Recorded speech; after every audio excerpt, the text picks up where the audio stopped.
नमस्कार दोस्तों, स्वागत है आपका हिंदी नॉलेज शो में। तो दोस्तों, भारत के लिए एक ऐसी धमाकेदार खबर निकलकर सामने आई है जिसने खासकर चीनियों में आग लगाकर रख दी है। और आग लगनी भी चाहिए, क्योंकि अगर चीन की जगह हम होते, हमारे साथ ऐसा हुआ होता, तो हमें भी जलन हो रही होती। क्योंकि यहाँ कोई छोटी मोटी चीज की बात नहीं हो रही, एक प्रॉपर बहुत बड़े विशालकाय खजाने की बात हो रही है, जिसका मेजॉरिटी स्टेक भारत को मिला है, यानी कि सबसे बड़ा हिस्सा भारत को, और जो छोटा बचा हुआ हिस्सा है वो उस देश को जो हमें ये खजाना देगा। लेकिन ये खजाना है क्या, और क्यों चीन को इससे जलन हो रही है, चलिए मैं आपको पूरी विस्तार से कहानी बताता हूं।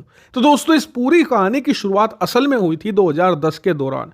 उस समय चीन का इन्फ्लुएंस ऑस्ट्रेलिया पर बहुत तेजी से बढ़ रहा था। आप जानकर हैरान होंगे कि उस वक्त तो चीन के जो लोग हैं वो ऑस्ट्रेलिया में बस रहे थे, वहां की पॉलिटिक्स में इंटरफेयर कर रहे थे। यहां तक कि चीनी कम्युनिस्ट पार्टी से जुड़े लोग तो ऑस्ट्रेलिया की संसद में जाकर सांसद भी बन रहे थे। और ऐसा चीन इसलिए करवा रहा था क्योंकि उसका मकसद था कि ऑस्ट्रेलिया की पॉलिटिक्स में इन्फ्लुएंस पाकर ऑस्ट्रेलिया के जो नेचुरल रिसोर्सेज हैं, जैसे कि कोल हो गया, गोल्ड हो गया, इसके अलावा silver, iron ore, base metal, nickel, lithium, rare earth, mineral और मटेरियल्स, इन सब की जो खदानें थी वो किसी भी हालात में चीनी कंपनियों के हाथ लग जाए, ताकि भविष्य में आने वाले कई दशकों तक चीन वर्ल्ड फैक्ट्री का खिताब हासिल रखे और उसकी इकोनॉमी अमेरिका को भी क्रॉस कर जाए। लेकिन सही समय पर ऑस्ट्रेलिया जाग गया और उसने एक एक करके चीन के जितने भी पॉलिटिकल इन्फ्लुएंस ग्रुप थे ऑस्ट्रेलिया के अंदर, जितने भी सांसद थे, इन पर जबरदस्त क्रैकडाउन किया गया। और कोरोना काल में तो कई सारे सांसद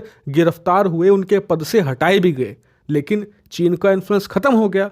अब जो खजाने की खदानें हैं, मतलब कि iron, gold, base metal, nickel, lithium, इनकी खदानों का क्या किया जाए, क्योंकि चीन को तो नहीं दे सकते, अब किसी ना किसी को तो देनी है। इसीलिए ऑस्ट्रेलिया ने सन 2020 से ही ऐसे देश की खोज शुरू कर दी जो उसका करीबी पार्टनर भी हो, भविष्य में उसका साथ दे और इनका सही इस्तेमाल भी कर सके। और ऑस्ट्रेलिया की ये खोज भारत पर आकर खत्म हो चुकी है। दरअसल आप अपनी स्क्रीन पर देखिए, ऑस्ट्रेलिया ने भारत को गोल्ड माइंस, इसके अलावा लिथियम आयन माइंस दे दी हैं, और भारत ने इनसे अब लिथियम आयन और गोल्ड निकालना शुरू भी कर दिया है। ये भारत के लिए एक ऐतिहासिक जीत है, क्योंकि ऑस्ट्रेलिया ने जो हमें माइन दी है ना, इनका मेजॉरिटी स्टेक भारत को मिला है। यानी कि जो भी इनमें से गोल्ड या लिथियम आयन मिलेगा, उसका मेजॉरिटी हिस्सा यानी कि बड़ा हिस्सा भारत को मिलेगा, छोटा हिस्सा ऑस्ट्रेलिया को दिया जाएगा। और यकीन मानिए, भारत को अगर भविष्य में मैन्युफैक्चरिंग सुपर पावर बनना है, वर्ल्ड फैक्ट्री का खिताब हासिल करना है,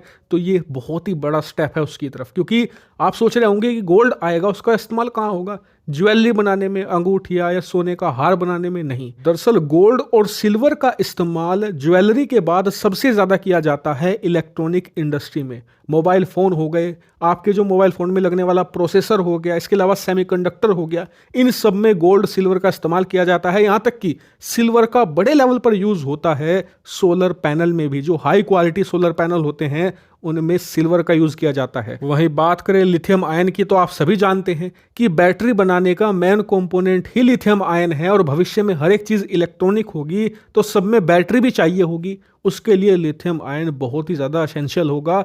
और इसीलिए ऑस्ट्रेलिया ने जो हमें ये खदानें सौंपी हैं, ये भविष्य में भारत को एक इकोनॉमिक सुपर जाइंट बनाने में बहुत ही अहम रोल अदा करेगी। और सबसे अच्छी बात यह है कि इन पर काम भी ऑलरेडी शुरू हो चुका है। और इससे भी बड़ी बात, जो भारत की NMDC लिमिटेड है, यानी कि नेशनल मिनरल डेवलपमेंट कॉरपोरेशन, जो कि इन सभी खदानों को एक्वायर कर रही है ना, वो आने वाले समय में और भी ज़्यादा खदानें ऑस्ट्रेलिया में एक्वायर करेंगी। और इसी से चीन जल भुन गया है, क्योंकि अब से करीबन 15 साल पहले चीन ने ऐसा करने की प्लानिंग करी थी कि हम भी ऑस्ट्रेलिया के अंदर इन्फ्लुएंस बढ़ाएंगे, उनकी जितनी भी खदानें हैं उन्हें कैप्चर कर लेंगे और उसके बाद सारा खजाना चीन ले आएंगे।